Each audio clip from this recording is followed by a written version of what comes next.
ഹരി ഓം. ശ്രീമദ് ഭഗവത്ഗീത 18-ാം അധ്യായം മോക്ഷസന്യാസയോഗം. ജ്ഞാനം, കർമ്മം, കർത്താവ് ഇവ ഓരോന്നും ത്രിഗുണങ്ങൾക്കനുസരിച്ച് സാത്വിക ജ്ഞാനം, രാജസജ്ഞാനം, താമസജ്ഞാനം എന്നും സാത്വിക കർമ്മം, രാജസകർമ്മം, താമസകർമ്മം എന്നും സാത്വിക കർത്ത, രാജസകർത്ത, താമസകർത്താവെന്നും മുമ്മൂന്ന് വിധത്തിൽ കാണപ്പെടുന്നതിനെയാണ് ഇതുവരെയുള്ള 9 ശ്ലോകങ്ങളിലായി വിസ്തരിച്ചത്. ത്രിഗുണങ്ങളുടെ സ്വഭാവമനുസരിച്ച് ജ്ഞാന, കർമ്മ, കർത്താക്കൾ മാത്രമല്ല വ്യത്യാസപ്പെടുന്നത്, ബുദ്ധിയും ധൃതിയും കൂടി വ്യത്യാസപ്പെടും. അതിനെക്കുറിച്ച് വിസ്തരിക്കാൻ പോകുന്നു 29-ാമത്തെ ശ്ലോകത്തിൽ. ബുദ്ധേർഭേദം ധൃതേശ്ചൈവ ഗുണതസ്ത്രിവിധം ശൃണു പ്രോച്യമാനമശേഷേണ പൃഥക്ത്വേന ധനഞ്ജയ. ധനഞ്ജയ, ഹേ അർജുന, ബുദ്ധേ ബുദ്ധിയുടെയും ധൃതേച ധൃതിയുടെയും ഗുണതഃ ഗുണമനുസരിച്ചുള്ള ത്രിവിധം 3 തരം ഭേദം വ്യത്യാസത്തെ അശേഷേണ ബാക്കിയില്ലാതെ, അതായത് മുഴുവനായിട്ടും, പൃഥക്ത്വേന വെവ്വേറെ തന്നെ, പ്രോച്യമാനം പറയുന്നതിനെ, ശൃണു നീ കേട്ടുകൊള്ളുക. ധനഞ്ജയ, ഗുണങ്ങളെ കൊണ്ടുണ്ടാകുന്ന ബുദ്ധിയുടെയും ധൃതിയുടെയും 3 വിധത്തിലുള്ള വ്യത്യാസങ്ങളെ ഞാൻ പൂർണ്ണമായും വെവ്വേറെയായും പറഞ്ഞു തരുന്നതിനെ നീ ശ്രദ്ധിച്ച് കേട്ടുകൊള്ളുക. ഇവിടെ ധനഞ്ജയ എന്നാണ് ഭഗവാൻ അർജുനനെ വിളിക്കുന്നത്. ദിഗ്വിജയത്തിൽ മാനുഷികവും ദൈവികവുമായ ധനത്തെ ജയിച്ചവൻ എന്നാണ് ആ പേരിൻ്റെ അർത്ഥം. പ്രവർത്തനത്തിൻ്റെ മുഖ്യമായ 3 ഘടകങ്ങളാണ് ജ്ഞാനവും കർമ്മവും കർത്താവും. പ്രവൃത്തി നടക്കാൻ അറിവ് വേണം, പ്രവർത്തിക്കുന്ന ആൾ വേണം, പ്രവർത്തിക്കുക എന്ന കർമ്മവും വേണം. എന്നാൽ ഈ 3 ഘടകങ്ങൾക്കും പിന്നിൽ 2 ഘടകങ്ങൾ കൂടിയുണ്ട്. കർത്താവിൻ്റെ ഉപാധിയായ ബുദ്ധിയും ധൃതിയും. ഇത് രണ്ടുമാണ് കർമ്മത്തിന് ഇന്ധനമായി പ്രവർത്തിക്കുന്നതും പ്രേരകമായി നിൽക്കുന്നതും. നമുക്ക് ചുറ്റും നടക്കുന്നത് എന്ത് എന്ന് ശരിയായി ഗ്രഹിക്കാനുള്ള കഴിവിനെയാണ് ബുദ്ധി എന്ന് പറയുന്നത്. ആരംഭിച്ച കാര്യം എന്ത് തന്നെയായാലും, അതിന് വിഘ്നങ്ങൾ നേരിട്ടാലും അതിൻ്റെ സാക്ഷാത്കാരത്തിനായി നിശ്ചയദാർഢ്യത്തോടെ പ്രവർത്തിക്കാനുള്ള കഴിവിനെയാണ് ധൃതി എന്ന് പറയുന്നത്.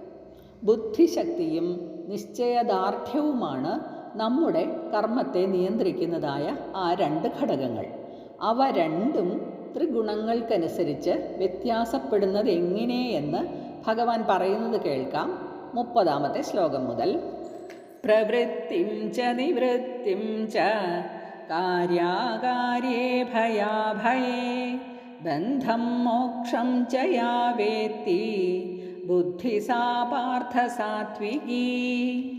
പാർത്ഥ, ഹേ അർജുന, പ്രവൃത്തിം ച പ്രവൃത്തിയെയും നിവൃത്തിം ച നിവൃത്തിയെയും കാര്യാകാര്യേ കാര്യാകാര്യങ്ങളെയും ഭയാഭയേ ഭയാഭയങ്ങളെയും ബന്ധം ബന്ധത്തെയും മോക്ഷം ച മോക്ഷത്തെയും യഹ ബുദ്ധി ഏതൊരു ബുദ്ധി വേത്തി അറിയുന്നുവോ സാ അത് ആ ബുദ്ധി സാത്വികി സാത്വികി ബുദ്ധിയാണ്. അർജുന, പ്രവൃത്തി മാർഗത്തെയും നിവൃത്തി മാർഗത്തെയും ചെയ്യേണ്ടതിനെയും ചെയ്യരുതാത്തതിനെയും ഭയപ്പെടേണ്ടതിനെയും ഭയപ്പെടേണ്ടാത്തതിനെയും ബന്ധത്തെയും മോക്ഷത്തെയും വേർതിരിച്ചറിയുന്ന ബുദ്ധി സാത്വികമത്രേ. ഇവിടെ 4 വിരുദ്ധ കർമ്മങ്ങളെക്കുറിച്ച് പറഞ്ഞിരിക്കുന്നു.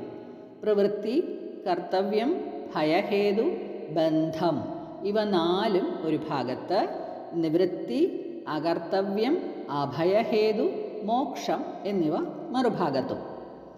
ആദ്യം പറഞ്ഞ 4 കാര്യങ്ങൾ, അതായത് പ്രവൃത്തി, കർത്തവ്യം, ഭയഹേതു, ബന്ധം എന്നിവ തമ്മിലുള്ള ബന്ധം നോക്കിയാൽ പ്രവൃത്തി എന്നത് കർത്തവ്യത്തെ ആശ്രയിച്ചിരിക്കുന്നു. അത് പിഴച്ചാൽ ഭയത്തിന് കാരണമായി വരും. പ്രവൃത്തിയുടെ ഫലമാകട്ടെ ബന്ധവുമാണ്. രണ്ടാമത് പറഞ്ഞ നിവൃത്തി അകർത്തവ്യം അഭയഹേതു മോക്ഷം എന്നതിൽ നിവൃത്തി എന്നത് അകർത്തവ്യത്തിലിരിക്കുന്നു, അത് അഭയഹേതുവാണ്, അതിൻ്റെ ഫലം മോക്ഷവുമാണ്. പ്രവൃത്തിയെ കർമ്മമാർഗമെന്നാണ് പറയുന്നത്.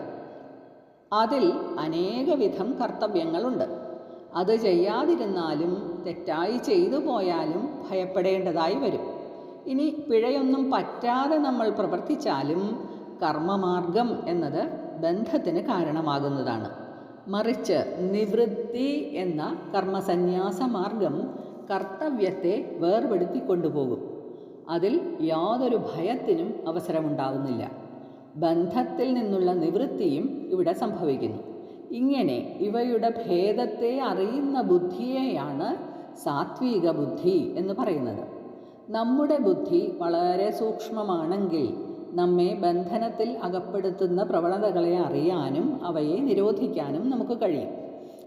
നമ്മുടെ ഉള്ളിലെ വികാരങ്ങളെയും ഭാവങ്ങളെയും നിസ്സംഗഭാവത്തിൽ നിരീക്ഷിക്കാനും അപഗ്രഥിച്ച് മനസ്സിലാക്കാനും സാത്വിക ബുദ്ധിയുള്ളവർക്കേ കഴിയൂ.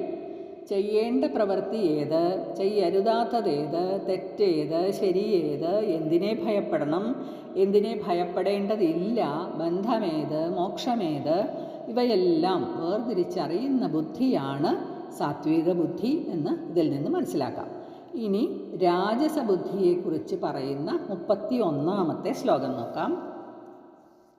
യയാ ധർമ്മമധർമ്മം ച കാര്യം ചാകാര്യമേവ ച അയഥാവത് പ്രജാനാതി ബുദ്ധി സാ പാർത്ഥരാജസി. പാർത്ഥ, ഹേ അർജുന, യയാ യാതൊന്നുകൊണ്ട് ധർമ്മം ധർമ്മത്തെയും അധർമ്മം ച അധർമ്മത്തെയും കാര്യം കാര്യത്തെയും അകാര്യം ച അകാര്യത്തെയും അയഥാവത് ഉള്ളവണ്ണമല്ലാതെ അല്ലെങ്കിൽ തെറ്റായി പ്രജാനാതി അറിയുന്നുവോ സഹ ബുദ്ധി രാജസി, ആ ബുദ്ധി രാജസിയാകുന്നു.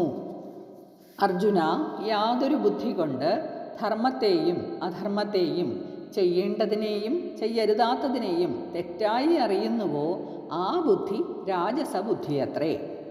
ശാസ്ത്രത്തിൽ വിധിച്ചിട്ടുള്ളതാണ് ധർമ്മം. അത് ഇഹത്തിലും പരത്തിലും സുഖത്തെ കൊടുക്കുന്നു. ആ ധർമ്മം എന്നത് ശാസ്ത്രത്തിൽ നിഷേധിച്ചിട്ടുള്ളതുമാണ്. അത് ഇഹത്തിലും പരത്തിലും ദുഃഖത്തിന് കാരണവുമാണ്. രജസ് വർദ്ധിക്കുമ്പോൾ മതിവരായിക, മനസ്സിന് അടക്കമില്ലായിക, ഫലേച്ഛയോടെ കർമ്മങ്ങളിൽ ഏർപ്പെടുക, അത്യാഗ്രഹം, ഇതെല്ലാം ഉണ്ടാകും. ആ സ്ഥിതിയിൽ ധർമാധർമ്മങ്ങളും കാര്യാകാര്യങ്ങളും ശരിയായ രീതിയിൽ അറിയാൻ നമ്മുടെ ബുദ്ധിക്ക് കഴിവുണ്ടാകില്ല. വ്യക്തിയുടെ ഇഷ്ടാനിഷ്ടങ്ങൾക്കനുസരിച്ചായിരിക്കും രാജസബുദ്ധി എല്ലാത്തിനെയും വിലയിരുത്തുന്നത്. ഇനി താമസബുദ്ധിയെ വിവരിക്കുന്ന 32-ാമത്തെ ശ്ലോകമാണ് അടുത്തത്. അധർമ്മം ധർമ്മമിതി യാ മന്യതേ തമസാവൃതാ സർവാർത്ഥാൻ വിപരീതാംശ്ച ബുദ്ധി സാ പാർത്ഥ താമസി. പാർത്ഥ, ഹേ പാർത്ഥ, തമസ അജ്ഞാനത്താൽ ആവൃത മൂടപ്പെട്ട യാ ഏതൊന്ന് അധർമ്മം അധർമ്മത്തെ ധർമ്മം ഇതി ധർമ്മമെന്നും സർവാർത്ഥാൻ എല്ലാ കാര്യങ്ങളെയും വിപരീതാൻ വിപരീതങ്ങളായും മന്യതേ അറിയുന്നുവോ സാ ബുദ്ധി താമസി, ആ ബുദ്ധി താമസിയാകുന്നു. അർജുന, ഏതൊരു ബുദ്ധി തമസാൽ മൂടപ്പെട്ടതായ അധർമ്മത്തെ ധർമ്മമായിട്ടും എല്ലാത്തിനെയും വിപരീതമായിട്ടും കരുതുന്നുവോ ആ ബുദ്ധി താമസബുദ്ധിയത്രേ. രാജസബുദ്ധി വസ്തുക്കളെ വേണ്ട വിധം അറിയുന്നില്ല. എന്നാൽ താമസബുദ്ധിയാകട്ടെ ഒന്നിനെ മറ്റൊന്നായി അറിയുന്നു. വേണ്ടാത്തത് വേണ്ടതാണെന്നും വേണ്ടുന്നത് വേണ്ടാത്തതാണെന്നും ചെയ്യാതിരിക്കേണ്ടത് ചെയ്യേണ്ടതാണെന്നും അരുതാത്തതൊക്കെ ചെയ്യാമെന്നും ഇങ്ങനെ എല്ലാ വിഷയങ്ങളെയും തെറ്റായി ധരിക്കുന്നതാണ് താമസബുദ്ധി. ബോധിക്കുന്നതെല്ലാം തലതിരിഞ്ഞായതിനാൽ അതിനെ ബുദ്ധി എന്ന് പറയാൻ തന്നെ നിവൃത്തിയില്ല. അജ്ഞാനത്താൽ മൂടപ്പെട്ട അത്തരം ബുദ്ധിക്ക് ഒരു കാര്യത്തിലും ശരിയായ തീരുമാനമെടുക്കാൻ കഴിയുകയുമില്ല. ആത്മാവിനെ ദേഹമാണെന്നും അതിൻ്റെ സംരക്ഷണമാണ് പുരുഷാർത്ഥമെന്നും ഇത്തരക്കാർ വിശ്വസിക്കുന്നു. പ്രപഞ്ച സത്യം എപ്പോഴും വിപരീതമായിട്ടാണ് ഇവർക്ക് അനുഭവപ്പെടുന്നത്. ഇവരുടെ പ്രവൃത്തികൾ അവർക്കും അവർക്ക് ചുറ്റുമുള്ളവർക്കും അനർത്ഥം വരുത്തിവെക്കുന്നതുമാകും. ഹരി ഓം തത്സത്.